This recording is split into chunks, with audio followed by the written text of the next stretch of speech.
this year we have already had 2 parts of the Reimagine Leadership webinar series. And our goal is really simple. We want team leaders to thrive. We want emerging leaders to rise, all of them starting with self-leadership. That's why we are here. And we've already had 2 parts. This is the 3rd part. And in the 3rd part, this is the 3rd session. There will be 5 sessions in this part. This is the 3rd one, so there'll be 2 more to go. And in this module, we are focusing strictly on working with people who think and function differently from us. Because in the workplace, you'll find all kinds of people. It's like a school, people from different walks of life, people of different ages, people coming from different generations, people with different goals and different agendas, different character, different personalities. And it's really, really important how you work with them, because you may not be able to decide how they act or how they talk, but you have power over how you respond to what they say or do. And that will determine whether you thrive, that will determine whether you enjoy the workplace or you simply just pass through. So this is what this is about. And even as we go, a lot more items are going to be revealed to you. But for today's session, we don't even want to take up so much time. We're going to be welcoming our guest, and he's going to touch a topic, like I said, that hits so close.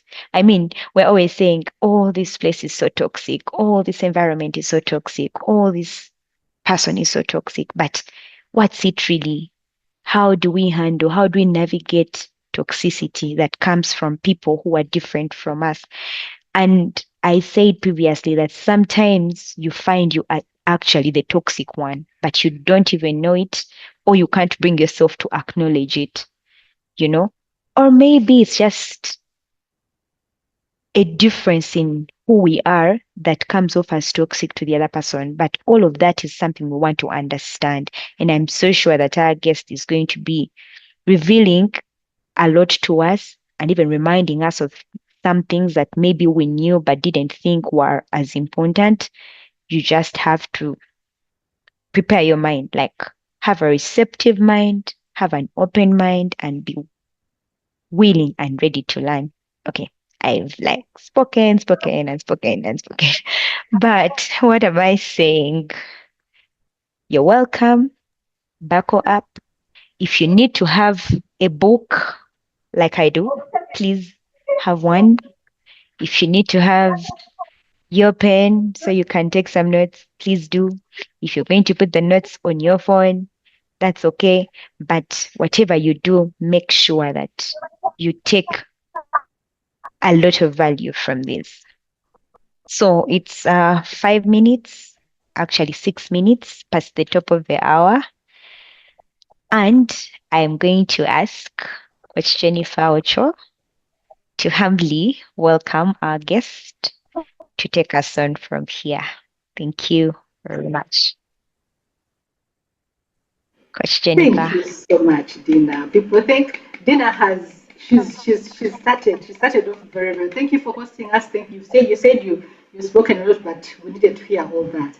There is someone who hasn't muted their mic. I think it's Brian. Waswa Brian, please mute. Moses, can we see you? Because I'm introducing you now, I want us to see you. Are you there, Moses? I am here. Okay, so I have the privilege of introducing you. I've been following Mr. Moses Waswa on LinkedIn for some time. He's the CEO of Swift Minds. He's a career and business coach. He's the director of PR. Those are the qualifications I see on LinkedIn. PR for HR Managers Association of Uganda. And they're all worthy and notable qualifications. But I think the main reason why I reached out to him, especially regarding this topic of toxicity, is one, because of the way that the content that he provides on LinkedIn, the way that I've seen him working on LinkedIn. And there is a particular video that he shot, I think it was earlier this year, where he was sharing about toxicity. He really looked so pained. He was talking about how at times we keep blaming the HR, that people are toxic, this workplace is toxic, but he kept saying, you people, you come with your toxicity from home because you refuse to deal with yourself. And then you come here and you totally misbehave in the workplace. Now, us as HR, what are we supposed to do when you've refused to get the help that you need? As in, you're being toxic, they are blaming us, but there's nothing we can do if you don't get the help that you need. And I think that video, it touched me so much. As in, when we were thinking about this, I think like this is like months later, that video was still in my mind, that you leave home with your toxicity, you bring it to work, and then everyone starts saying the workplace is toxic, and yet it is you. It is you who is actually toxic. So can we deal with that? So that's why I felt like he was the perfect person for how to deal with toxicity that arises from personality differences. He's in HR, so he knows these things. He has dealt with organizations, he has dealt with people. So he knows these things. So I'd like you to just put your hands together, do the emojis, whatever it is that you need to do. Let's welcome him also. Before we welcome him, if you have questions, prepare your questions, put them in the chat, because he's going to present for some time, then we're going to answer some questions. So welcome, Moses. Moses, you're welcome. The floor is yours. The floor is yours. Thank you. Thank you,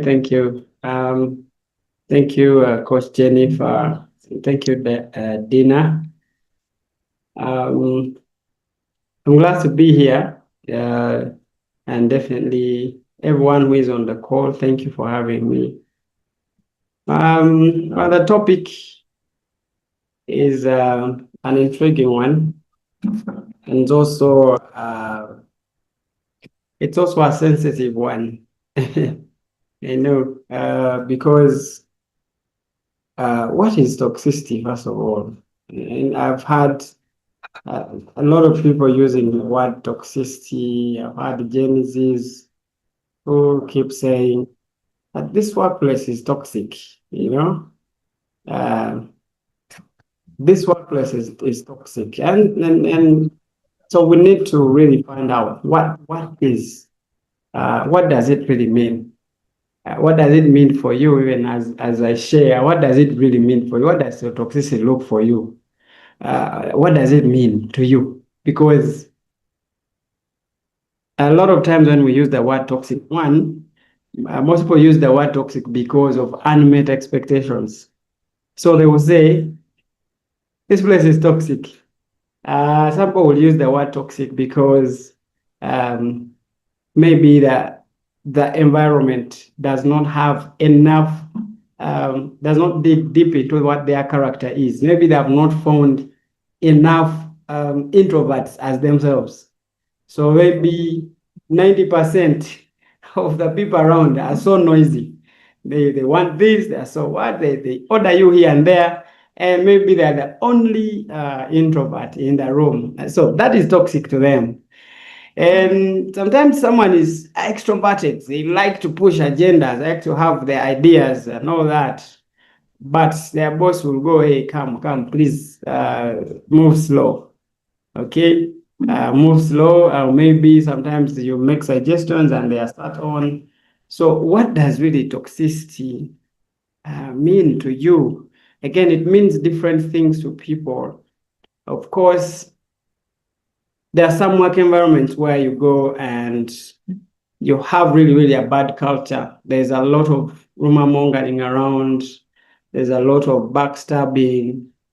There's less support, So yes, so I'm not saying that when someone says this place is toxic, it's not true. There are times where you get into the room or workmate and they are too full of complaints. Okay, they're full of complaints, they're full of excuses.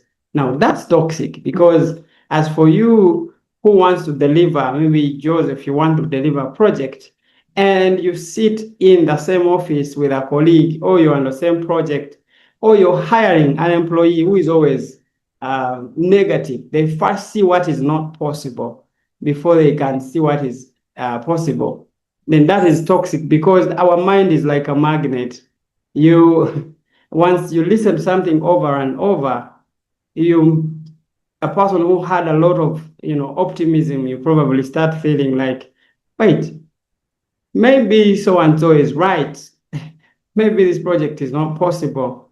So I'll give you an example. Recent, I think I took my phone, it was misbehaving. So I went to a certain mechanic. I told him, look, my phone is way okay, it's fine, but just misbehaving here and there. And then the guy was like, you people of iPhone, sometimes you don't understand when an iPhone gets a problem, it's gone case.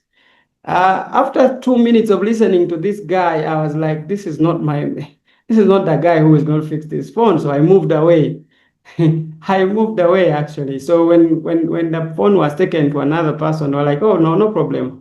Just sit there for 10 minutes. Let me first diagnose what is the problem. And indeed, within less than 10 minutes, he had already told me, oh, it's your battery that is misbehaving. It needs replacement. Now, imagine if I'd stayed with this other guy listening to what his negativity is, probably I would thrown my phone away or said, let me just go and buy another one.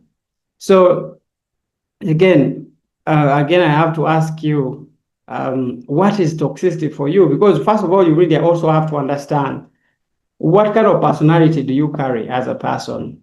What kind of personality? Are you introverted? Are you extroverted?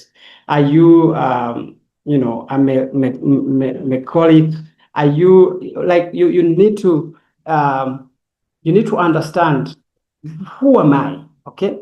Am I self-aware also? Okay. Is what I'm doing, how is it, okay, what I'm doing, is it affecting other people, and how is it affecting them? Is it positively impacting them? Okay, for example, for us who are extroverted, sometimes if you're not emotionally aware, you will just be going to the dinner, telling them about how your night was and what children were throwing cups at home and all that. And inside dinner, she's like, no, please, not again. Yeah, but for you, just be jazzing and telling them all these things. Or sometimes you just walk to someone and you're full of energy, you're giving them ideas. Someone's looking at you and like, really? This morning, can't we just have a cup of coffee and first relax? It's been heavy traffic.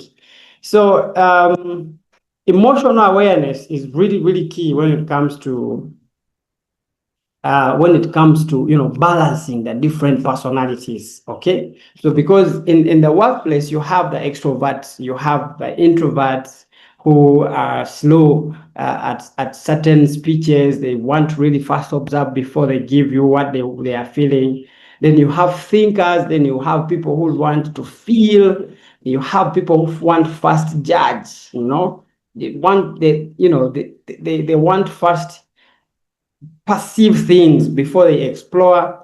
Then you have people who like dominance. They like to dominate. And I think when it comes to defining toxicity, most people find that the dominant personalities are usually perceived as toxic, because some people want dominant personality, they want to push their agenda. In the meeting, they are the ones speaking. When it comes to making suggestions, they're the ones giving suggestions. Even when they don't have what to say, they always put their hand up to say something. And these quiet guys are like, man, come on, Flavia, sometimes also leave us to think, and then we'll give our solution. Okay, so most people take that as toxic, because for people who have not built their emotional intelligence, they just want to speak what they want to speak. They want to say what they want to say. They want to do what they want to do. And you find that most times in the lower cadre area, but also the mid-level, because in mid-level management, you find so many mid-career, you find so many people who have grown in their technique, but they haven't grown emotionally. Okay. So they will want to dominate, they will want to do all these things that favor them. And you have to ask yourself, even as I push my agenda for things to favor me, is it really favorable for these other parties? Okay. So then, how do you then, how do you then help to prevent personality-driven toxicity? One is to have awareness training. Now, before even you want to be trained at the workplace, there's a lot that you can do to have that awareness. First of all, to know, I usually ask people, do you know your blood group? Okay, on this call, how many people know their blood group? Dina, do you know your blood group? You do. Okay. There's so many people who even don't know their blood group. They don't know that even our blood group, just your blood group actually affects, it is also the root and the background of your personality. Because first of all, I'm an A plus. I'm yet to find an A plus who is an introvert. I'm still researching and I hope I'll find them. I'm yet to find them who are introverted. But even just knowing your blood group, okay? So self-awareness is really key, but also if you're a leader on this call and probably you have a team that is always clashing, that is always not in agreement, you maybe want to really do an awareness training so that people get to understand what are their different personalities, what tips them on, what tips them off, what makes them react. Is it there are people who react best when the deadline has come? Now, I don't know why you people are always like that, but I find it very risky that it's only a deadline that will trickle your mind to deliver. Okay? Now, if you're on this call, please just know I don't like you. Yeah, because they will do all the other things, and deadline will actually, an email reminder will not move them, a call will not move them. Just tell them our bid has 3 days to go, and you see them tear every paper around, flip every printer to make sure that they deliver that bid. Just tell them, even when it's their wedding day, they will try to react more when it's 10 days to go. You've seen people who get into your inbox and tell me, by the way, my wedding is 2 weeks to go. If you have any contribution, and I'm like, wait a minute, you've had all these months. Okay? There are people who are moved by deadlines, there are people who are moved by instruction. Okay? Again, you have the academic personality, what we know, that what the personalities are. If you Google it right now, you'd get them. But there's also what we have as the work ethic personalities. Okay? Now, those other personalities like introvert, extroverts, melancholic, and all that, yeah, the people who judge a lot and the feelers. So all those, they determine how our work style, okay? Our work style, our work ethic. So you have to understand. So Moses, what tickles them? What makes them move very fast? Okay, there are people who react if they know that they have something to lose in a conversation, or they have something to enjoy in a conversation. Okay, there are people who will come into conversations because they know they will contribute. If they know they won't contribute, they don't want to come to the meeting. We know you, right? So what helps is the training, first of all, to understand what is your personality. I am extroverted, but most times when I find people cannot talk and express themselves the way I want them to feel, I'll first observe. And if the speed that I'm using is too much, then I'll tell them to take their time. So if you use that kind of approach, you'll find that you avoid more conflict, you will solve more conflicts, you will help people get along. Why? Because you are emotionally aware, because you are aware of what other people feel like, how they feel, what they like, what they don't like. Now, this is a cocktail of so many ideas.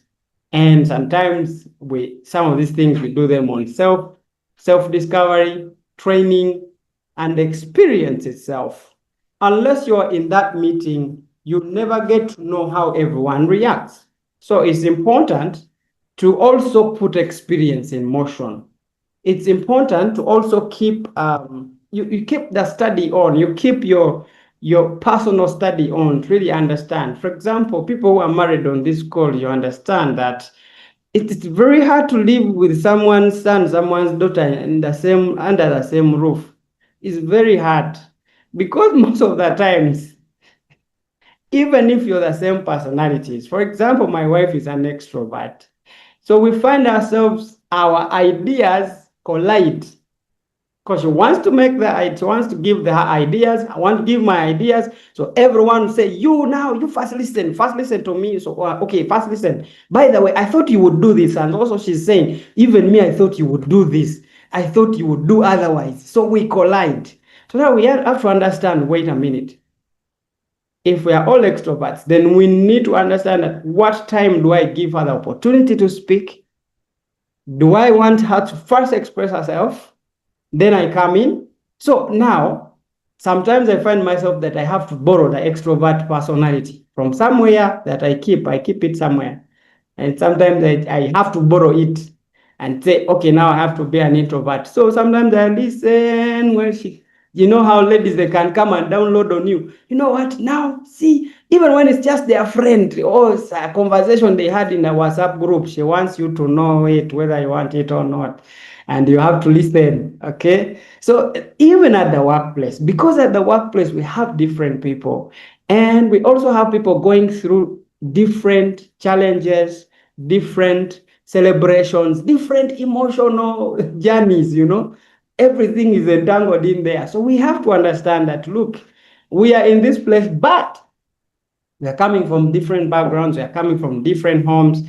We are coming from some people just need to be listened to because, they want Moses to listen to them because they never had a father who was available to listen to them. So when they look at Moses, they're like, oh, I think the way I see Moses, he must be a listener. So I just want to download on this guy, and you need to give them that shoulder to listen and not judge and also not listen for the sake of speaking back and advising them. Now you see what you have said like this.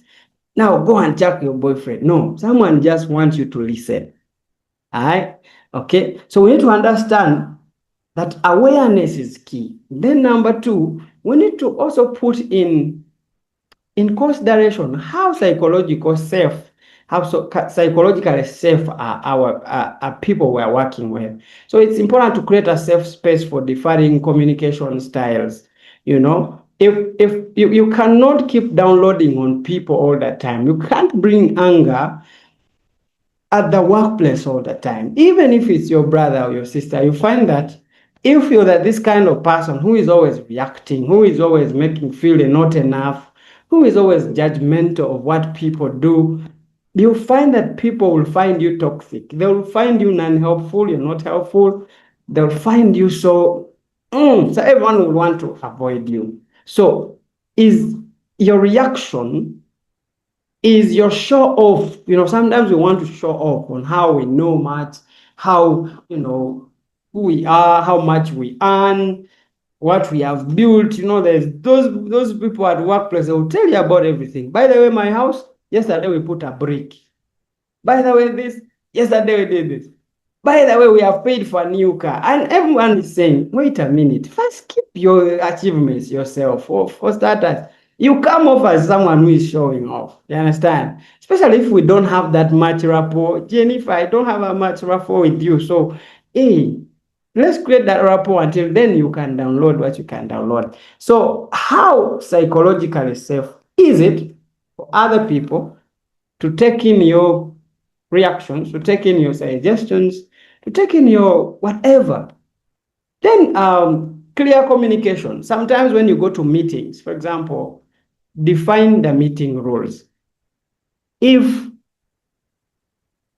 the rules are, before someone speaks, they must put up their hand, then the chair of the meeting will choose who they want. Sometimes people want to raise their hands to 7 times, and you're like, wait a minute, we need to first consider another person.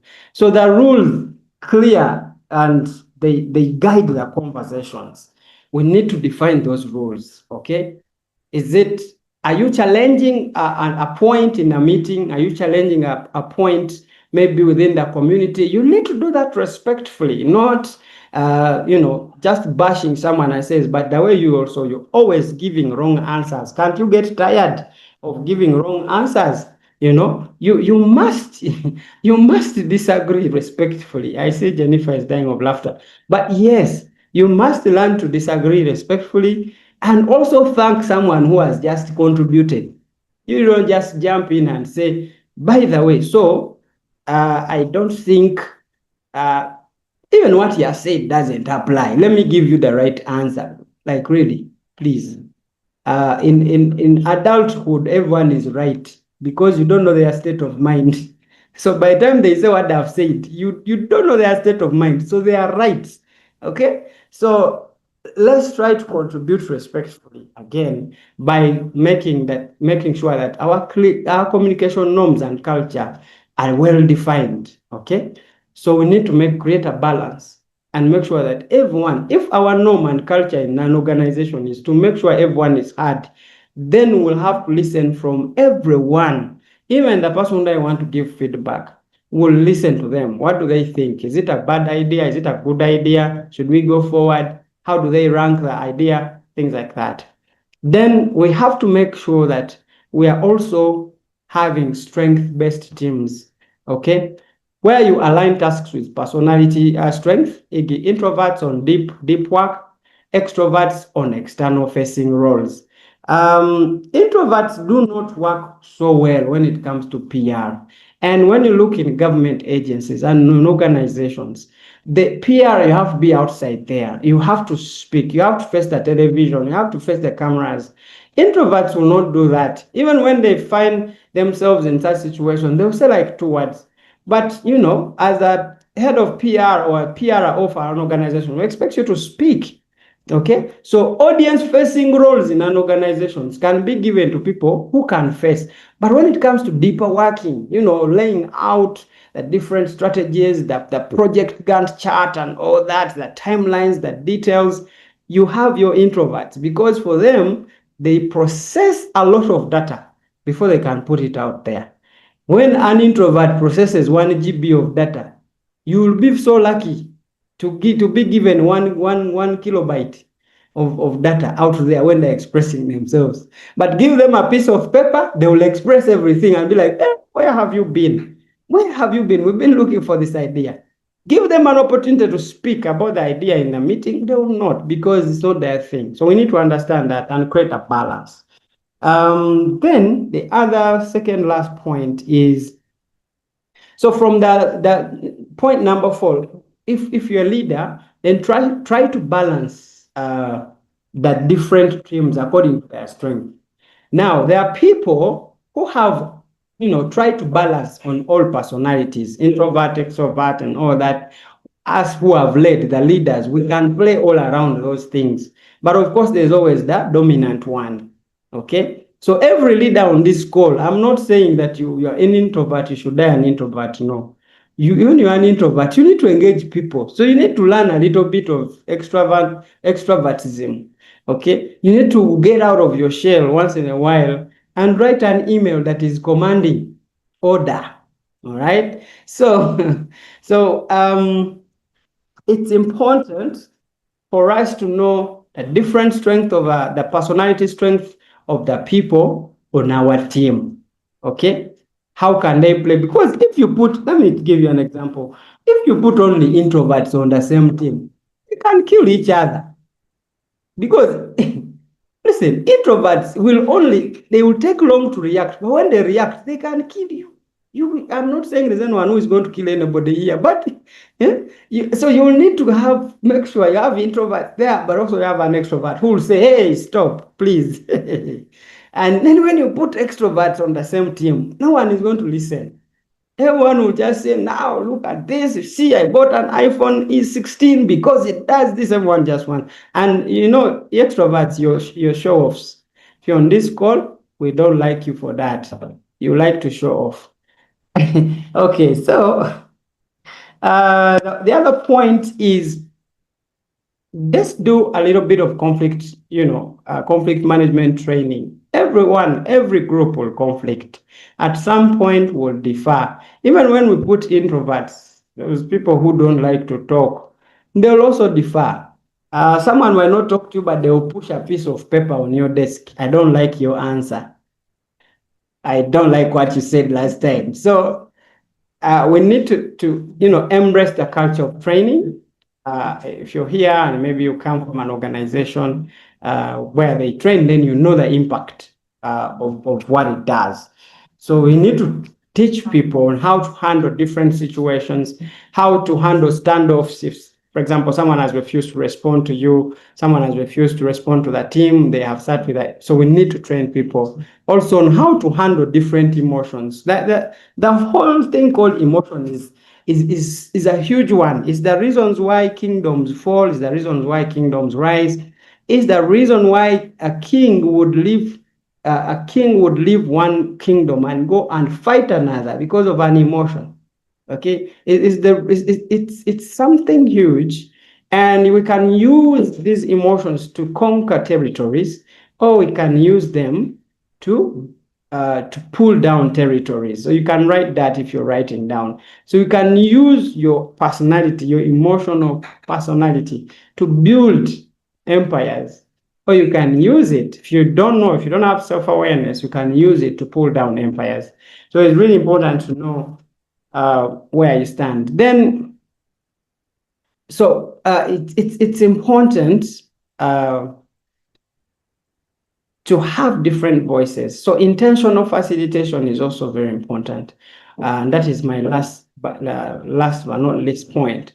Have intentional facilitation. Have skilled team leads who draw out diverse voices and prevent dominancy. No one wants to work in an environment. No one wants to be part of a team where there's dominancy, where there's a lot of, and also no one, for us extroverts, we don't want to be in an environment where there's a lot of silence. Okay? We want a little bit of violence. We want a little bit okay? So we want a little bit of bomb around. So the world is created, or thrives on order, but also thrives on the realization that we are all different and we bring different strengths to that table. Okay? The person who is quiet, they bring their strength of observation and being detailed. A person who judges, they will sit down and judge a situation and give the right or the best solution. So we are all part of this big puzzle called life. So for you to write people off just because they don't feel the same way you feel, or they don't submit the same way you submit, they don't write a report in a certain way that you want, they don't lead the way you lead, is very wrong, because everyone is a puzzle, a part of this big puzzle called life.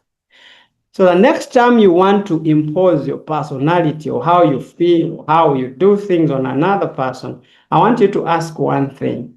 Is this right for this person? Will it help them perform better? Will it help them think better? Will it help them build or contribute better? You being the boss and sending threatening emails does not necessarily bring the results out of people.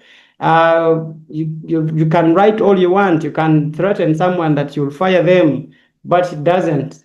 Anyway, if you want to fire them, just give them a notice and let them go, instead of keeping on saying, I used to have a boss that used to, way back when I was employed, they would threaten you all the time. You've not done this, so we will let you go. I was in a business, by the way, Jennifer introduced me as someone who is in HR, but I've had quite a transcending career in different areas. I've been an auditor. I do business development on a daily. I think you have seen me, even what I share do business development on a daily. I network for life. I make new friends for life. For like my life depends on it. And human resource, yes, so I'll not deny I also do human resource, and that's why I was elected to be the director PR and marketing, because I mean, by the grace of God, I can put the voice out there. I can easily look for collaborations and partnerships. So my career has transcended in over, three different practices, and I'm very glad and very happy that happened. And how did that happen? Yeah, well, I found myself not getting a job at the start of my career. So I wanted to try everything. It's just unfortunate that nowadays, when you look at young people, they say, I'm starting with this car job, it's giving me 600,000. I'm not interested. Okay. So, but I sort of had a mind of wanting to learn and how the workplace works. How does an auditor do their work? How does the HR do their work? How does someone doing business development do their work? And how does the different departments, how do they really come together to create this body called an organization?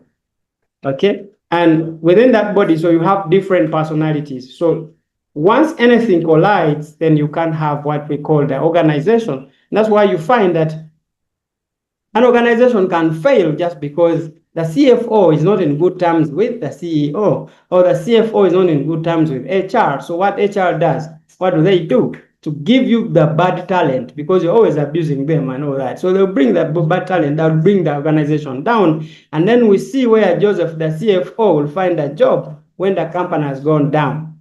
All right? So we are all one team, and we must speak a voice. I'm not saying there won't be conflict. We are human. Even the people, I am a twin. Personally, I'm a twin, but one of the best things, the best conversation I have with my twin brother is always to disagree on issues. We don't agree on one, we agree on one issue, we disagree on 10. Okay, imagine I was with this guy for 9 months in one place. What about you who's just found someone in an organization? You don't know them, you just know them. So, as I conclude, we need to recognize who we are, recognize who you are, and then you can move forward to support other people. And thank you very much. Over to you, Jennifer. Hey, Thank you, everyone. Bambi, do me the honors. Jose, save my day by bringing those, those poppers that I'm looking for. I was trying to look for them. I can't find them. Ntasa. I want the huge ones, those ones with the ribbons. If you can find them, anyway, people We, on we the have call, seen them. We have seen them. please clap. Oh, I'm like, wow, wow, wow, wow. Like, wow. If you didn't bring your book, I mean, I warned you. You won't say I didn't tell you. If you didn't note down anything, I still warned you. But would like to really, really appreciate you so much, Moses. Thank you so much. You just as if compressed an entire master class in about 30 minutes or 25 minutes, because there's so much in there. I think for me, on every point, I was like noting down a question there. I'm like, okay, so how does this one go with this one? How does wow. Thank you for educating us. I know my blood group, but I don't know what that has to do with my personality. I'm wondering, like, okay, what does it have to do with it? So I have some homework to do, and I know you, who is in the room with us, you also have some homework to do there. And I was laughing the entire time at the extroverts who are show-offs. Thank you for helping us to tell them. Yeah. But also the introverts. I mean, it's not a problem that you can't speak. You need to find a way to express yourself, so that when the extrovert shares their testimony, they don't sound like they're showing off, right? So there's just so much that was embedded in there. And I could see the chat was so busy. People were expressing themselves. Although I'm yet to see your questions, people, as Coach Jennifer mentioned, we have about almost 18 minutes to the top of the hour. And here we respect your time. We know that some of you are taking this call on a lunch break. We don't want to get into your working time, so we'll finish on time. But just put down your questions. And if you are extroverted enough, you can just either put up your hand so we can allow you to unmute and ask your question. In fact, that's what we would prefer around here because we want to hear your voice. So we prefer that if you have a question, you can unmute and then ask your question. Let me just look at the chat. But also, by the power vested in me, I can pick you if you don't. So if you don't want me to pick you, you can just go ahead and post your question. So as I wait on your questions from the chat, okay, someone here has Hillary is asking, do you think personality differences are the real problem, or is it how we choose to respond to them?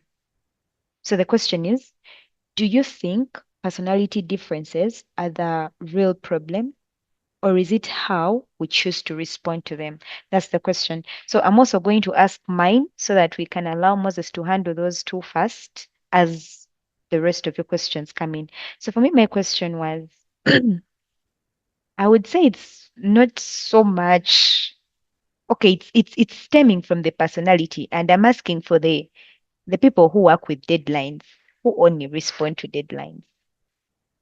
Are they like a lost cause because it is in their personality, it is in their system, or is there something they can do to shift out of the zone of just waiting for deadlines to do what they are supposed to do? Because, Moses, we don't want to be disliked by you, but we find that we work with deadlines. So, what can this person who is moved by only deadlines, what can they do to get better at managing their work and they don't have to wait for the last minute? At my workplace, we call it firefighting. You wait for the top of the hour to firefight when you know the situation is. So those are two questions. I will allow you, Moses, to take those as I pick up there. There's a third question, so as in we'll give it like time, like 3 minutes or okay. something. Yeah. How do you deal with a senior who is extroverted and rubbishes every idea and suggestion? How do you deal with a senior who is extroverted and rubbishes every idea and suggestion? That's the third question. Over to you, Moses. We can just allow it maybe a minute per question so that we can be able to take more. Thank you.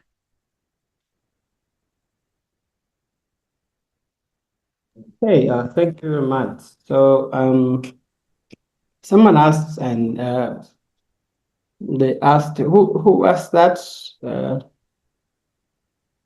Is it the personality differences? Hillary is the one who Hillary. asked Okay. that. The Thank first you. question. Yeah, well, personality differences are the real deal, though we can't blame the personality differences entirely. Sometimes we also get to a level where our knowledge, our level of knowledge and experience is different. So the personality differences actually help, the personalities help us to how to express ourselves, how to express our knowledge, how to express our wisdom. But again, your level of knowledge and wisdom about the emotional, or your emotional intelligence will be very key on how you express your knowledge, how you express your wisdom to others, how you react to different situations. It will be very key. So yes, when you find, for example, probably you have been part of a meeting where like there are people who don't understand what is being discussed, but nonetheless they will want to express how they feel or what they want, or their level of knowledge or level of ignorance. It can either be one or two or the other. So yes, the issue is the personality differences. But if these differences are bringing conflict, then it means that we haven't learned how to deal with our, not even deal, we haven't learned how to accommodate every difference, every personality. Because every personality will present different challenges. The introverts, they take time to respond, they take time to contribute. And it's annoying if the extrovert is the one asking. So how do you accommodate each other? You need to understand your emotional self, but also the emotional part of the other person. The best thing is actually to really get to build a system where you allow and encourage people to understand each other, to know each other. When you know someone differently from a transactional level to a personal level, a little bit. I'm not saying you should know everything about someone, but to a personal level where you get to understand this person reacts like this, does this. Or once in a while, you even understand what they are going through. So it helps you not to really perturb them with a lot of load when they are probably going through something. So yes, personality differences are the real deal, but as us, we must learn how to deal with every person and meet every person from where they reign from emotionally. Okay, yes. And then someone asked it, I think Dina, do you want to always wait for the deadlines? Again, I would put this back to what is your plan? How do you plan? How do you do something?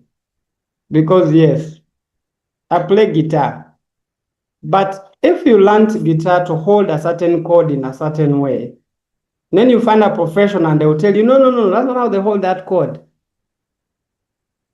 If you are a person who likes to learn, you'll probably say, okay, let me learn how they hold it well. So when you're playing guitar, there's what they call shortcut, and then they call what the real chord, how it's supposed to be held. The shortcut allows you to play the chord easily, right? But the real way of holding that chord, yeah, if they tell you how they hold that chord properly, you will be able to manipulate like 4 other chords within that same area. Okay? But on that same guitar, if you take a shortcut, you won't be able to easily transfer to your fingers to other chords. Do you understand? So you're most likely to develop pressure issues if you're always acting on deadline. So I want to ask you, anyone who is on this call, do you really want to always work on pressure, or you want to work as you plan, how you have planned to do something? You will relieve yourself of a lot of pressures if you work according to what you plan to do. I'm not saying pressure will not come. Sometimes it piles up just because there's a lot of work that has piled on. But for you to always catch the fever just towards the deadline and say, oh, I'll do this, I think it's like you keep summoning your adrenaline. And you know adrenaline, what adrenaline does. Every time you summon your adrenaline, it's going to put it can mess up your blood. So make sure that, yes, the adrenaline which you have or which you can gather at any point in time is just enough to push you to do the task, not to make you burst over. Yeah, now we must do this, it's deadline and all that. So again, it goes back to the chord. If you learned how to play the chord the wrong way, and then you have a coach, of course, Jennifer is telling you this is how they play the chord, be humble enough to learn, to unlearn how you learned that chord, and then relearn how they play the chord appropriately. I hope that story of mine really hits home. And then when you have a senior who rubbishes everything you do, rambles all the time, this is what I usually tell people I coach. If someone is continuously eating away your self-esteem, it's not worth it to stay under their leadership. It's not.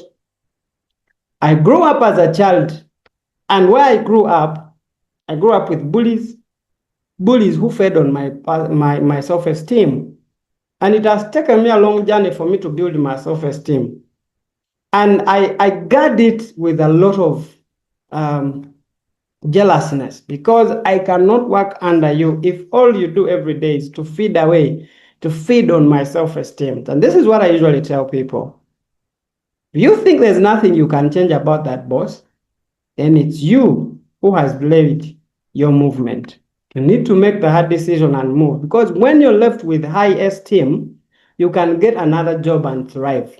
If you leave that place when your esteem is fed on, even when you get another job, you will not perform because you feel you're not enough.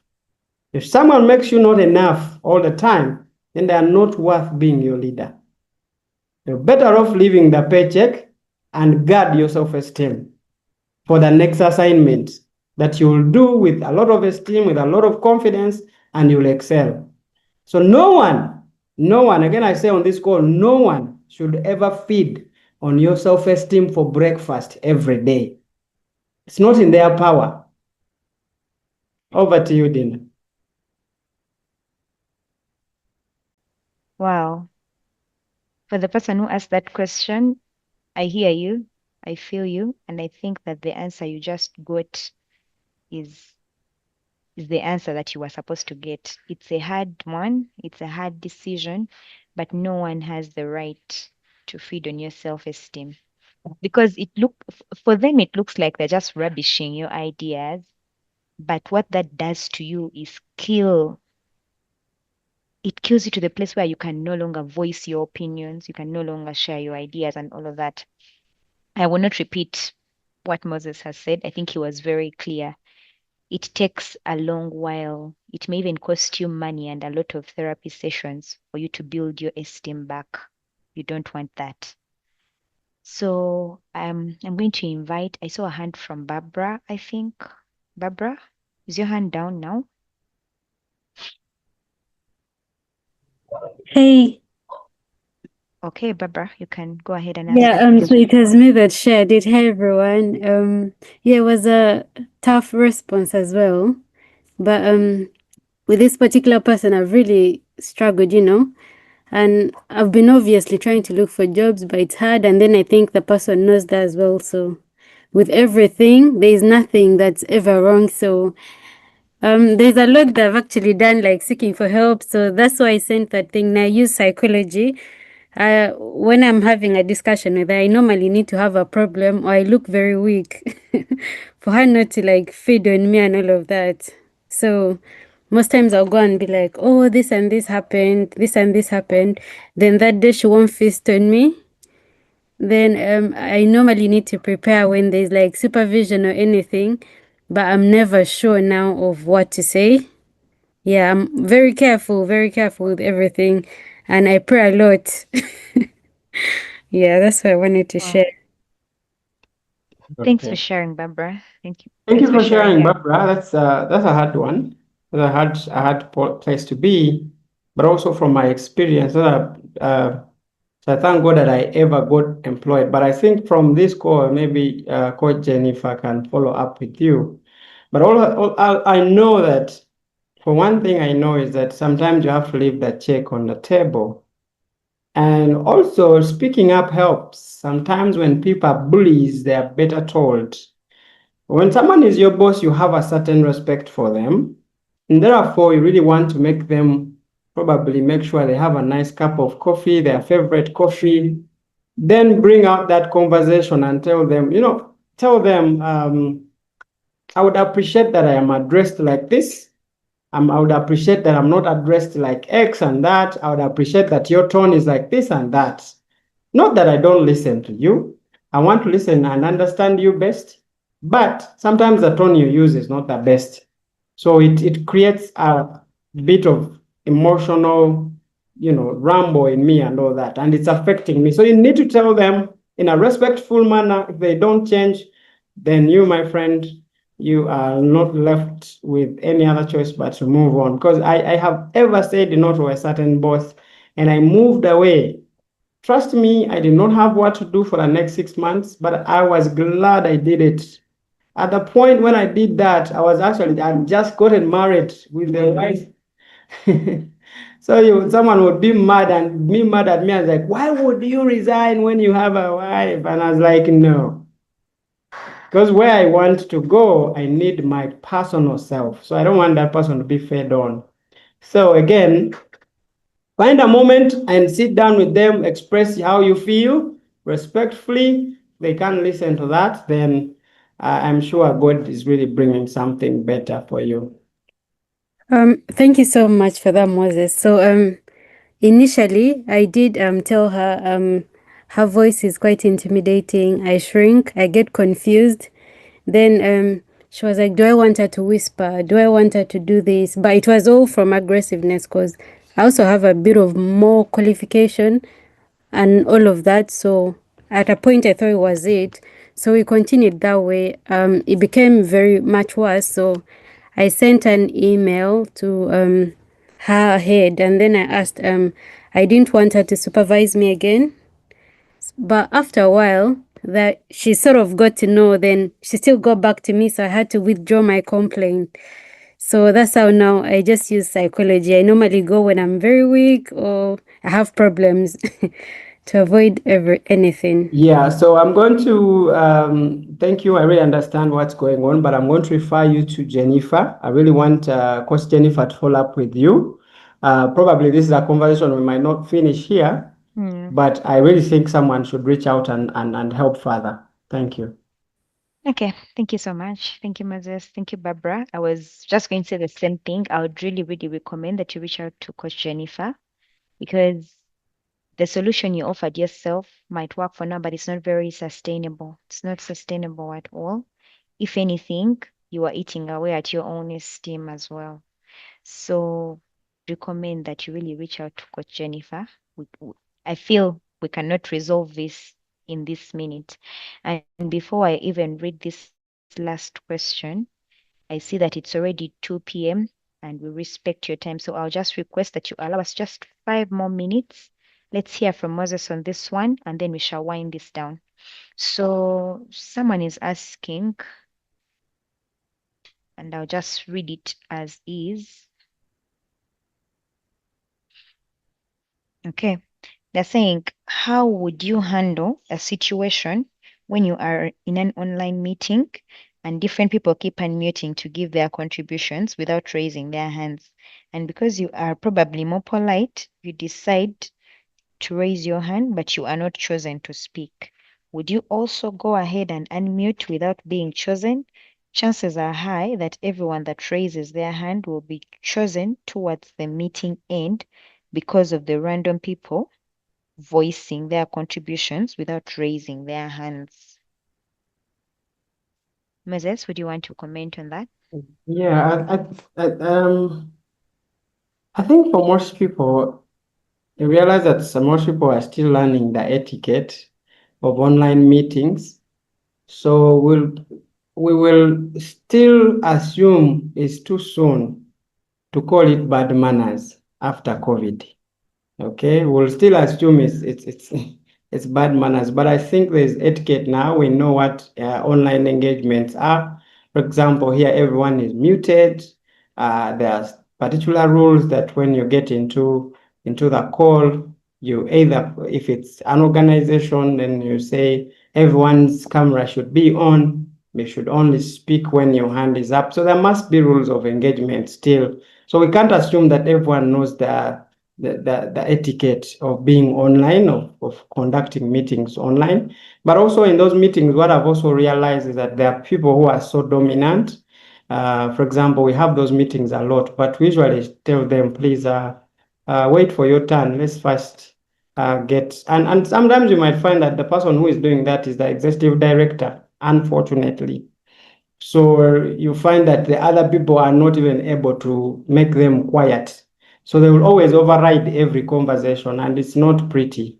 It's not pretty. But all I can advise is have the rules of engagement for every online meeting. And if it is too much that people who are putting up their hands are not being chosen, then you text the host. I text Dina and tell her, hey, Dina, I'm putting up my hand, but what's up? Allowing people speak, but me, I'm not speaking.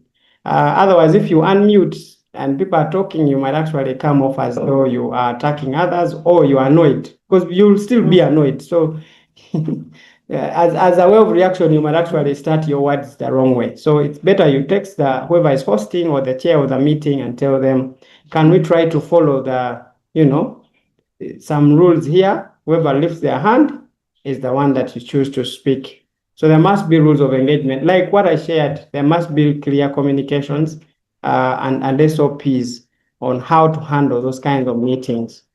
Basically that. Otherwise, I think this is where I conclude and say thank you so much for having me. And again, I want to encourage everyone on the call, continuously study yourself, continuously understand that how do I react in winter, when I'm in winter? How do I react when I'm in summer? You might be holding yourself in winter when you actually perform better in summer. So ask yourself, our bodies also react differently and they tip off these emotions and all that. Which season are you in? For example, what kind of, so please, and also the most important thing is let's have people that guide us, guide our thought process.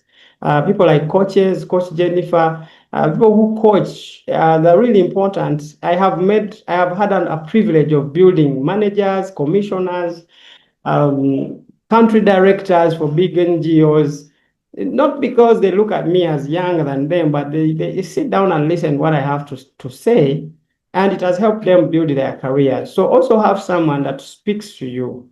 Go to someone, go to Joseph, go to Coach Jennifer, go to someone you think that they might have something that will help you grow as an individual. Do your self-discovery, and it doesn't end. When we find ourselves in a group, we usually want to blame. It is so and so who speaks louder. But wait, for you, how do you speak? Thank you very much. Wow.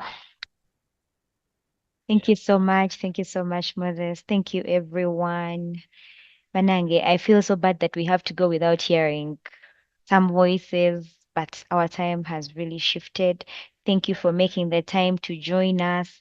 Next week, we'll be back. It's just 1 hour that you spend with us every Tuesday at 1 p.m. if you are in East Africa.